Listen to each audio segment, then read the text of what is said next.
Centre-ville de Lubumbashi, bureau de l'ex-BCRS, la police criminelle.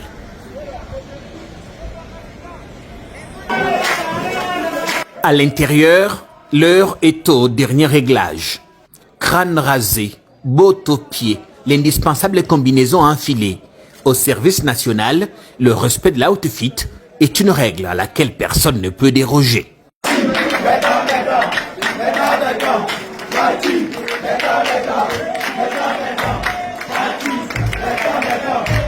Formalité terminée. Les bleus jaunes embarquent à bord des bus, direction aéroport de la Louano.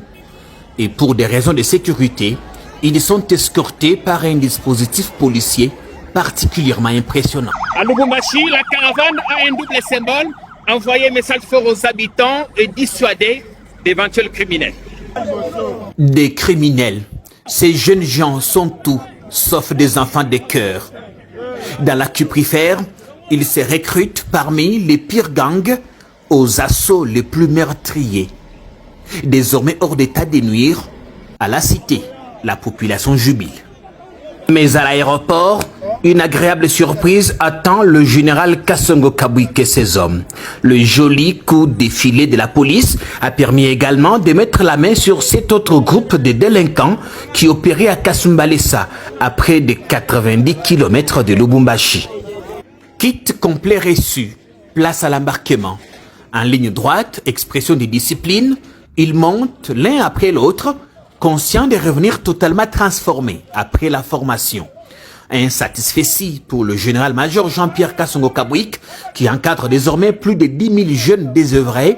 Il rend un hommage mérité au président Félix Tshisekedi, initiateur de la vision.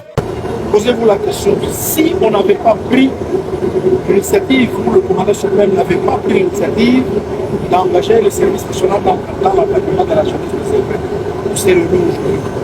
C'est plus de 10 000 jeunes qui sont au service national. Imaginez que 10 000 jeunes désœuvrés, bandits, dans nos villes. Ça aurait été invivable. C'est vrai, l'ampleur n'est pas. Le problème est encore immense. De la même manière que vous posez cette question, autrefois, vous posez la question, les gens qui ne sont pas sûrs, il y a des jeunes qui nous répondent, qui vont venir tout à l'heure, qui vont changer. Je veux les résultats, les comment. Un très bon résultat. Avant, les gens pensaient que Kanyama c'était un pouvoir. Lorsque les enfants y allaient, c'était pour ne plus rentrer, c'était pour aller les tuer. Mais les preuves sont là, aujourd'hui, les gens vont les rassurer que nos enfants vont commencer. Une fois atterris à Mbujima, ils prendront la route avant de rejoindre le centre pilote Félix Antoine Tshisekedi Tshilombo de Kanyama KCC. Demain, dans la matinée, ils seront rejoints le week-end par une autre vague qui viendra cette fois-là des Colosi dans le Lualaba.